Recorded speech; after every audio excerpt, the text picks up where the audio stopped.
The Phillies almost get no hit by the Astros while the Braves sweep the Minnesota Twins. Is this when the balance of power finally shifts back to Atlanta in the NL East? We'll talk about that and more on today's First Pitch.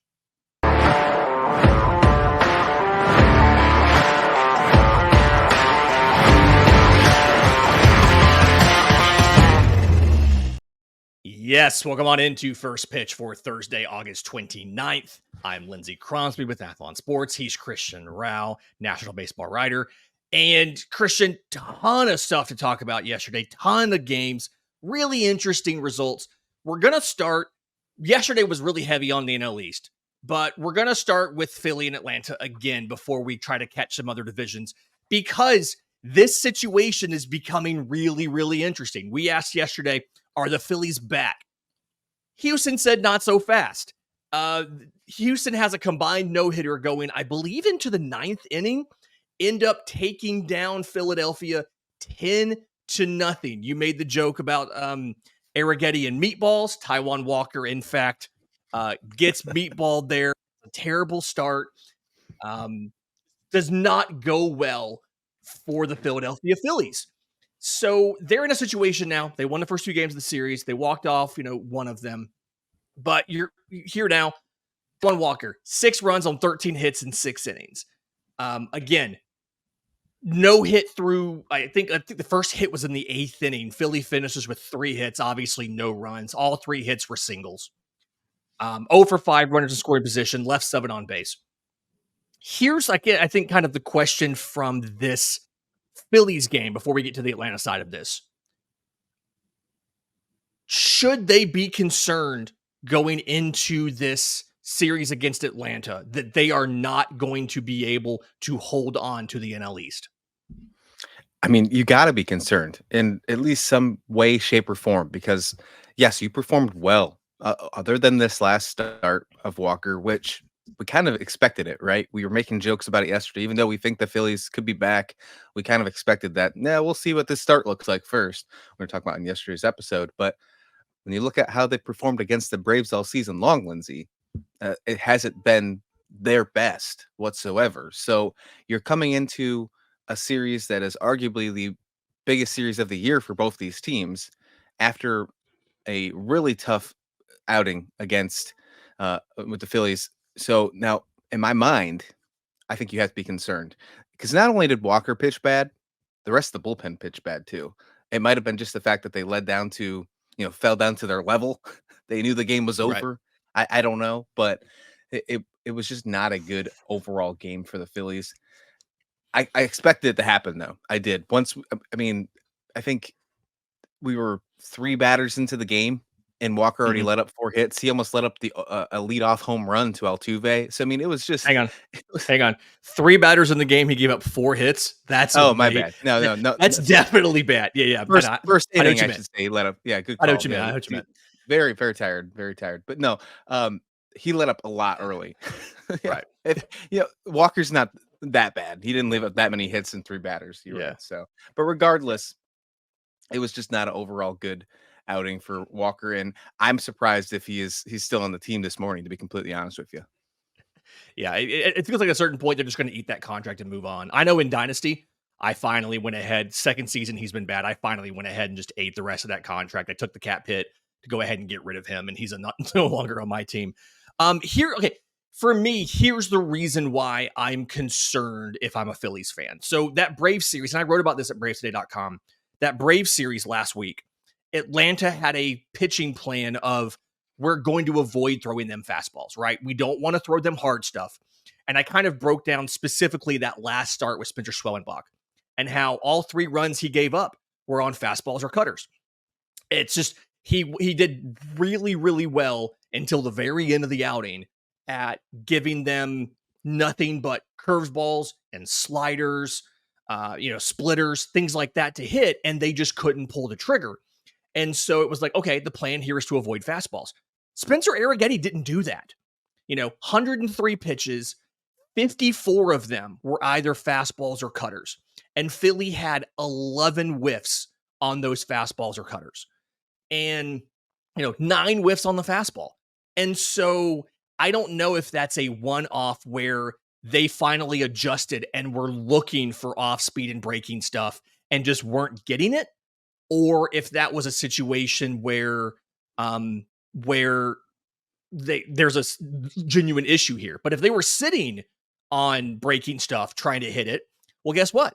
The curveballs, the sweepers, they didn't have a single hard hit ball on anything that wasn't a fastball. And so you're in a situation now where, and reminder, hard hit ball is defined as 95 miles an hour or harder. They had 3 hard hit balls for the game. 2 of them were off of Arrigetti's fastball.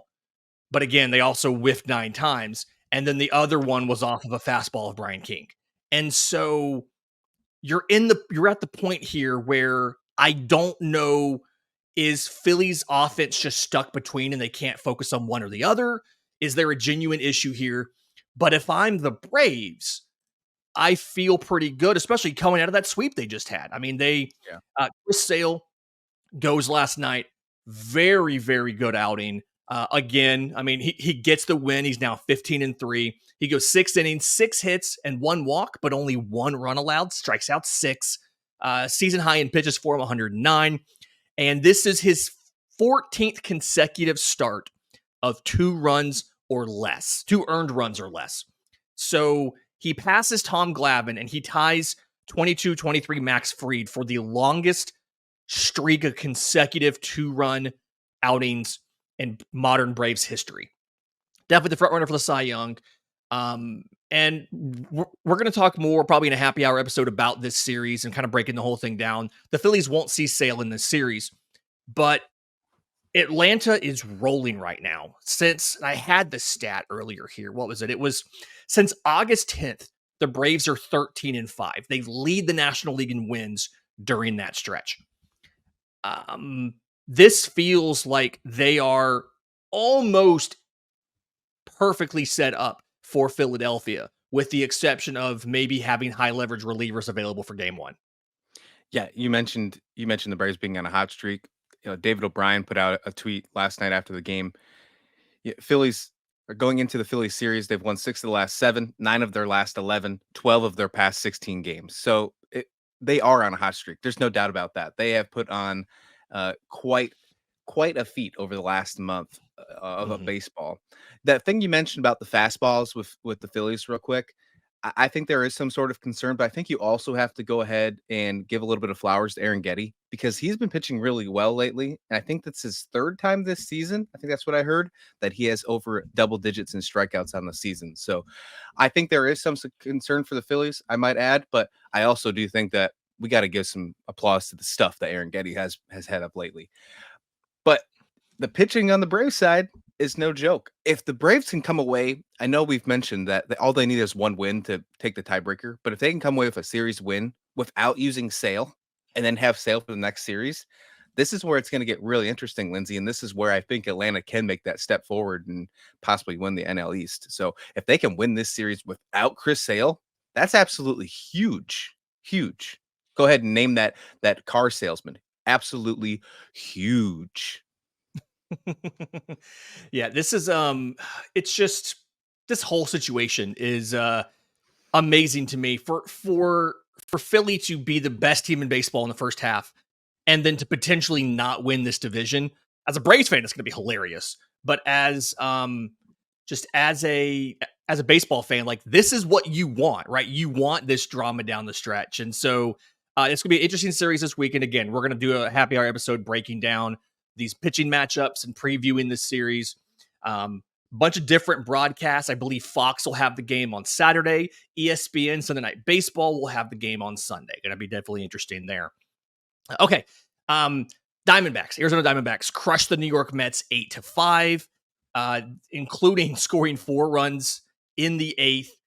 The loss goes to Diaz, which is always tough when your $100 million closer can't really perform there.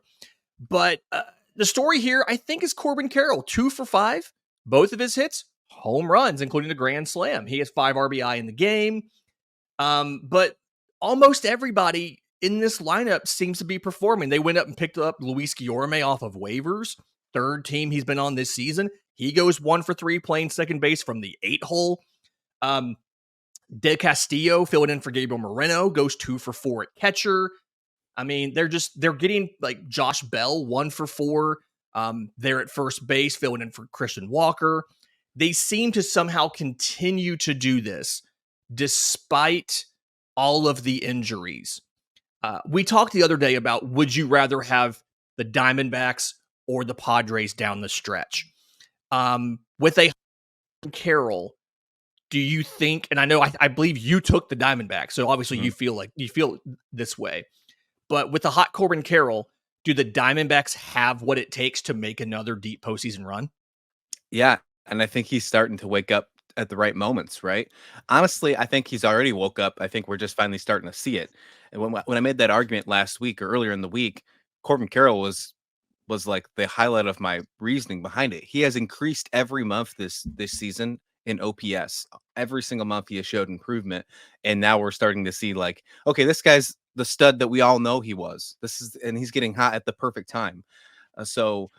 Yeah, count me in on Corbin Carroll being one of the biggest reasons Diamondbacks can push forward, and they're doing all this with all those injuries still, Lindsay. They're still figuring it out. I really like where the Diamondbacks sit. Not only is Corbin Carroll doing it, but the entire team is.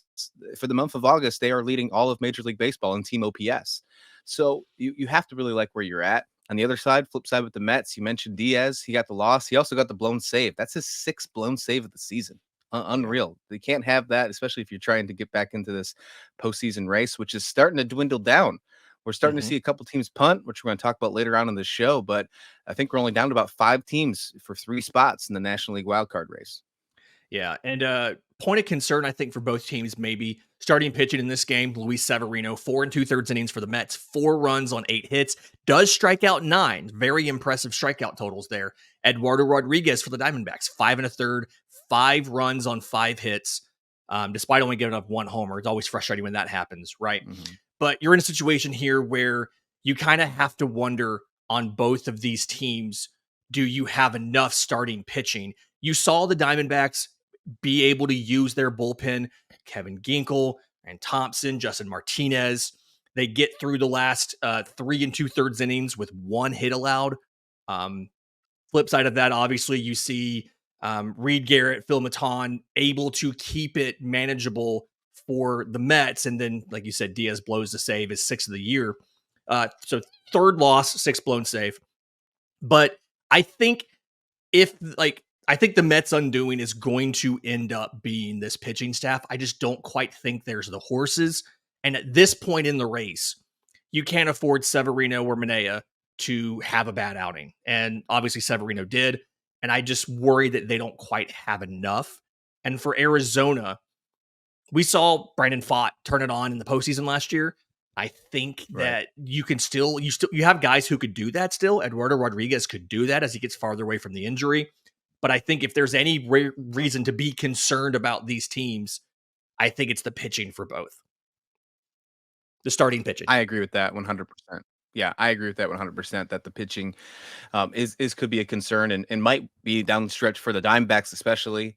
And I mentioned about the team OPS being one of the highest in baseball, the highest in baseball in August, but how long can that last, Lindsay? We've seen improvement month after month, but how long can that last? Can it last into October? And will that be enough to be able to, take over for some of the issues that the pitching staff's holding? It worked last night, but will it work if we get into the postseason for a deep run and potentially another bid to the World Series? Right. Speaking of pitching issues, Yankees lose to the Nationals 5-2 in the series finale. Carlos Rodon here. Okay. 5 2/3 innings, 8 hits, 5 runs, 2 walks to 8 strikeouts, has a run scoring balk. He's called for a balk with runners on the corners. And I think it's time officially, and I'm sure a lot of people are already way past this point, but to say the Carlos Rodon contract is a problem. He's 14-9 with a 4.31 ERA this season. That is an improvement because his ERA was in the 6s last year. He started 41 games for the Yankees. He's 17-17 with a 5.08 ERA, but he is being paid $162 million over 6 years. He is making more per season than anybody on the Atlanta Braves. And That's just my favorite thing because nobody makes more than $22 million a year on the Braves. And he's given you an ERA of 5 in that stretch. So, I mean, this is a situation where I know that the Yankees, obviously the offense is amazing. Judge and Soto are the big drivers there. Outside of that, Jazz had another home run last night, goes 2 for 3 at third base. Do you have, with Cole not looking like Cy Young Garrett Cole because of the injury, Carlos Rodon being Carlos Rodon, do the Yankees have the starting pitching here, given that Luis Gil is also on the struggle bus because he's way past his career high in innings? Yeah, I mean, you have to be concerned at least some way. When you look at it from the outside looking in, and you see the names, you're like, "Oh, I'm not concerned." But when you really dig in deep and you see what's happened over the past couple of games, over the past month, yeah, there's some concerns. Rodon is the guy that has been really polarizing to me for quite some time. I think even Mhm. before the Yankees. He had that 2-year contract with the Giants, if you remember that, and he had some up Dramatically and down. outperformed in year 2. Right, Yeah. outperforming year 2, but the first year was kinda shaky, but then he got that contract with the Yankees, and it just never really worked in my mind, and we've seen it with the numbers here. I think they're gonna be in a really tough spot, and I think this is gonna be a nice conversation that you and I are gonna definitely have probably multiple times this offseason, talking about the free agencies of the Yankees, and Rodon's gonna have to be a big part of that. I think there's also some other issues as well in the roster we can get to in a second, but when you look at this pitching staff, Garrett Cole, I think he'll figure it out. I think he already is a little Yeah. bit. It's just not the numbers you expect, and it's because, as you mentioned, the injury. I think he'll figure it out. Yeah. I think he's also going to be pitching like he's almost in a contract year because he's expected to opt out. So I think there's that too. So I think that's going to be leverage for Garrett Cole. So not too worried about him as long as he stays healthy. But the Mhm. rest of the rotation, you mentioned Gill, we mentioned Rodon, Stroman's been pretty good. Let's give him that. But there's also been some shaky sides of him. And then Clark Schmidt has also been injured. Yeah. I do want to point out on Stroman, they skipped him, I think 2 weeks ago or so to give Yeah. him some rest, but also 3.88 ERA, his fielding independent pitching. So when you take out the effects of the defense is 4.95, more than a Interesting. run worse. So he is outperforming the inputs, which makes you worry that regression is going to hit at some point in time. Yeah, Now, doing a little worse than I expected then. I didn't know that. yeah, I mean, and I feel like ground ball guys sometimes will do that, right? Heavy ground ball guys, like he is a sinker guy, because fielded independent pitching obviously takes out the effects of the defense, and the defense does matter. So it's not a perfect metric when you're looking at a ground ball pitcher, a pitch to contact guy, but still, it is a little bit of cause for concern because he will give up hard contact, and if you can manage to lift it, obviously that's gonna cause problems. So I have concerns about the Yankees rotation. Like you said, I trust Garrett Cole to figure it out. He's not quite there yet. I trust him to figure it out. His ERA's down under 4 already. So trust him to figure it out. Questions about almost everybody else. Nestor Cortez is fine. Do I think you want to start him in game 2 of the postseason? I don't think you do. I think they have guys that they would rather the names like a Rodon or a Stroman that they would start, but do you trust them? That's the big question there. I don't quite know. Flip side of this, Dylan Cruz hits his first home run, goes 2 for 4. His family was there. Always love when that happens. Very excited. Washington between James Wood and Dylan Cruz. This team's getting kind of exciting, and I'm eager to see what they're able to do in 2025 with this young core that they have of CJ Abrams and Cruz and Rodon and Wood and all these guys.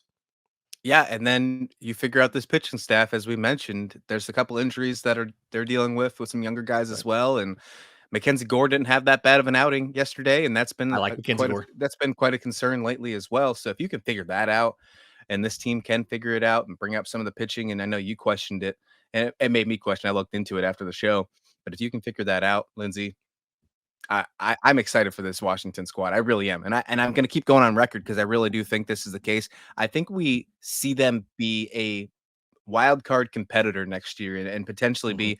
Go ahead and put me like where the Mets are right now. I can see the Nationals being there next year. Yeah, there we go. That's you heard it here first.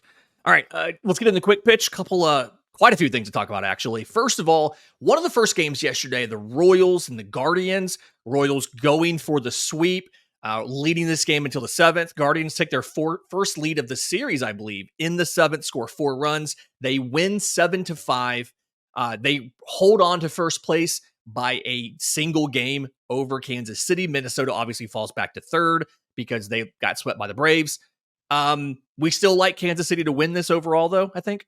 Yeah, I'm still concerned about Cleveland too. Like that was one really good inning. That seventh inning was very good, but that was like really their only good inning of the entire series.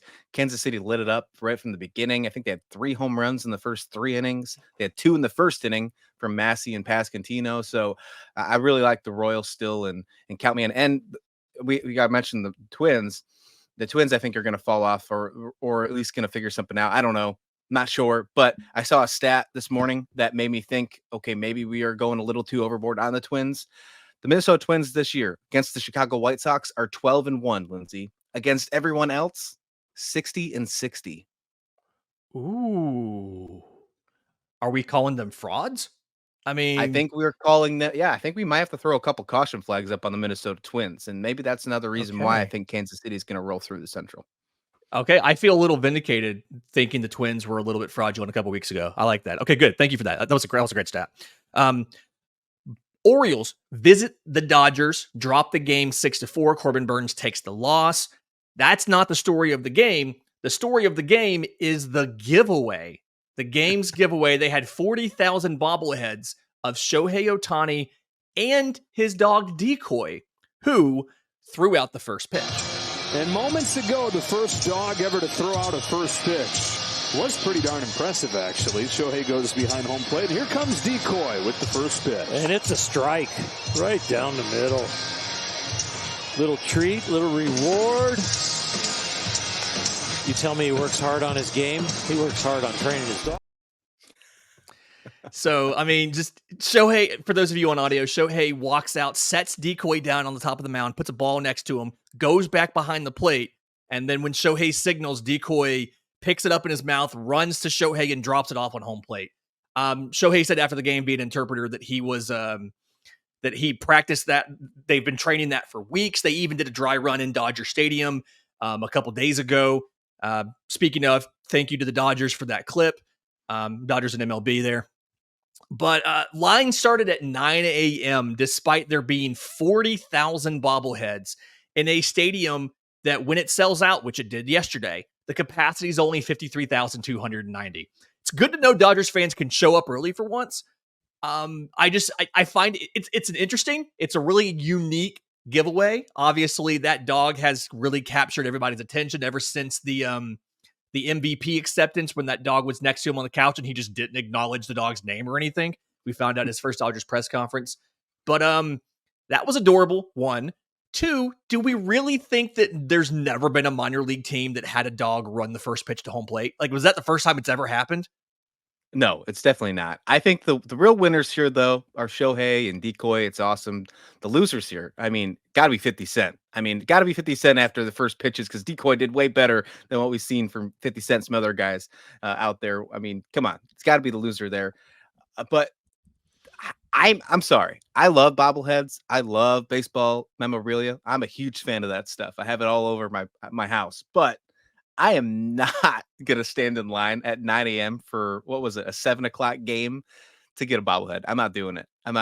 I did see this. That was really cool, though, Lindsay. They had somebody pulled a gold. Yeah, they had bobblehead. like 100 or 1,000 or whatever of them were gold, which was just kind of cool. And obviously, Shohei got one. He posed with it before the game. He got one of the gold ones. That was always that's a unique little twist on that. I like that a lot. Okay, first game of the day yesterday, really interesting. Pirates versus Cubs. And this game was certifiably wild, right? This was a Paul Skeens start. So you're thinking, okay, it's going to be Pirates domination. In fact, they are up early. They have a 10-3 lead going into the 7th inning. Skeens' day is done. He gave up 3 runs, 2 earned on 5 innings, 5 hits, 1 walk, 6 strikeouts. Good, not great Skeens start. The Cubs won this game 14-10. They scored 11 runs in the final 3 innings, including 6 runs in the 9th. to take this game. They get the win over. The loss goes to the closer Bednar. He had a blown save, and the loss Porter Hodge for the Cubs pitched the last 2 innings to get the win. But here's the thing: they've scored 41 runs in their last 3 games. The Cubs have. This is the most runs in a 3-game stretch by any team this season. And most people are not going to guess who the previous holder of that 3-game stretch was, because it was the Oakland A's who scored 39 runs back in July. But the flip side here, the Pirates, when they were leading by 7 or more runs, had won their last 144 games. The last time they blew a 7-run lead was June 2nd of 2011. Is this the worst loss of the MLB season? Yeah, I think so. Yeah, I think it is, and I think it's the worst in quite some time. So I would say out for the season. Did you see Derek Shelton, the manager of the Pirates, how mad he was in the post game? I mean, I would be too. Can you blame him? I mean, Skeens didn't have his best start, but he still got 6 strikeouts. He only allowed 3 runs. Like, he didn't have his best start, but he kept the team in the game. When he left, he was set up for the win. He was set up for his 9th win. And you go into that 9th inning, you still have a couple run lead. I think it was 10-7 going into the 9th. Yeah. And you wind up losing that game. 10-8. That 10-8. Bullpen. I mean, this makes me think, if I'm the Pirates and I shut down Skeens now, like, as a fan, you almost can't blame them. Like, why put Skeens out on the mound and let him pitch like this, and just to give up all these runs? I feel really bad for Pirates fans, because this was a rough one watching. But on the other side, the Cubs, how about Pete Crow Armstrong? How about what he has done has been super impressive. OptiStats came out with something really impressive after the game. Pete Crow Armstrong in this 3-game series, Lindsay, multiple 3-hit games, scored 3+ bases in a game, or scored 4 or more runs in a game. No other rookie has done that in all 3 games in a single series in the modern era, 1901. So pretty impressive stats by Pete Crow Armstrong. The National League has a lot of good young guys coming up. Ooh, yeah.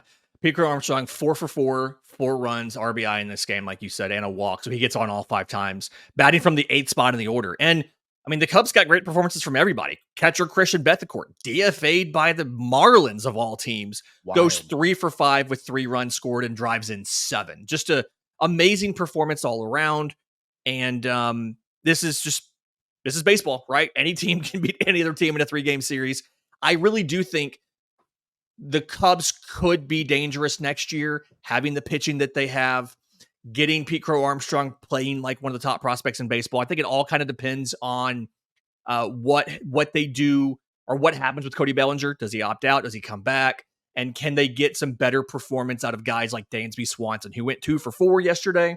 I'm sorry, he went 0 for 4. He walked once. He scored twice, but 0 for 4 yesterday. Dropped his batting average to 227. He was batting 7th in the order. His OPS is 667 on the year. Just a situation that's really not tenable. The amount of money you're paying him, you've got to get better production than this out of a guy like Dansby Swanson. But, I mean, definitely a frisky Cubs squad. So, Cubs are still alive, which is crazy to say, but they're, with all the other teams that are punting right now, they're probably one of the only 5 teams remaining in the National League wildcard race. I think they have the longest shot, but with this huge series win, they are still alive. They are 5.5 games back in the wild card for the final spot behind the Braves. The Mets are 4 games. So it's just 2 teams really there. The third team in the wild card standings, or third team out, San Francisco Giants, 6.5 games back. They are officially punting on the year. They put a couple players on waivers yesterday. They put Tyler Matzik, who they got in the Jorge Soler trade with Atlanta. They put reliever Taylor Rogers on waivers, and they put Thairo Estrada on waivers. And that one is the one that's really surprising to me. I know he hasn't had a great year. He's been dealing with some injuries. He's been on the IL multiple times, batting .219 this year. But he's a year removed from batting .271 with a mid-7s OPS. He had 23 stolen bases and 14 home runs last year. The year before that, he had 14 home runs and 21 stolen bases, batted .260. And he's an ARB1 guy. Like, he's not making a ton of money. He's making 4.7 this year. He'll get at best, modest pay raise, probably to $5 million for next year. Anybody who claims him right now, you get him, and he's not a free agent until 2027. You get 3 years of Thairo Estrada, and all it's going to cost you this year is the prorated portion of his salary down the stretch. I think it's around $800,000 or so. Has there been a more surprising waiver placement this year than Thairo Estrada? Question one. And question two, is this waiver process just getting to be a bit too much? Are too many teams dumping quality players this late in the process? It's getting interesting, that's for sure. And I think the Estrada one is a head scratcher for me because you mentioned he's not really too much money. And the ARB1 thing is wild. That's a very aggressive move by the Giants. I don't get it. I don't understand why. But I'll tell you what, this is one of those waiver moves that maybe he doesn't even just go to a contender. I could see him going to a team that's trying to build up because this is as you mentioned, this is a piece that doesn't going to cost you a lot of money, and there's a lot of value there too. But interested about see where Taylor Rogers goes. I think that could be a really huge piece, and he could be one of the guys that is like a deciding factor of a team making a playoffs or being a huge postseason addition. So especially like a team like the Astros, who we've talked about, do they have enough in the back end of their bullpen? Like, add a guy like Taylor Rogers, and that conversation might change a little bit, Lindsay. Yeah. This is something where, like, I could see the Yankees making a claim. Estrada doesn't have the arm for third, really doesn't have it much for short. He could play second base. You can probably use him some at first. He's not the usual profile of a first baseman, but like, I could see quite a few teams saying, "Hey, we're going to go grab him because we have multi years of control of him." It's an odd move. This has been First Pitch for Thursday, August 29th. If you are listening on audio, do us a favor, leave us a 5-star review. Really does mean a ton, helps folks find the show. If you're on YouTube, subscribe to the channel, leave a comment down below, hit the notification bell so you know when we drop a new episode. We're going to try to come back to you this afternoon for a happy hour, talking about the Braves and Phillies, this 4-game series, the pitching matchups, things like that. But until then, this has been First Pitch.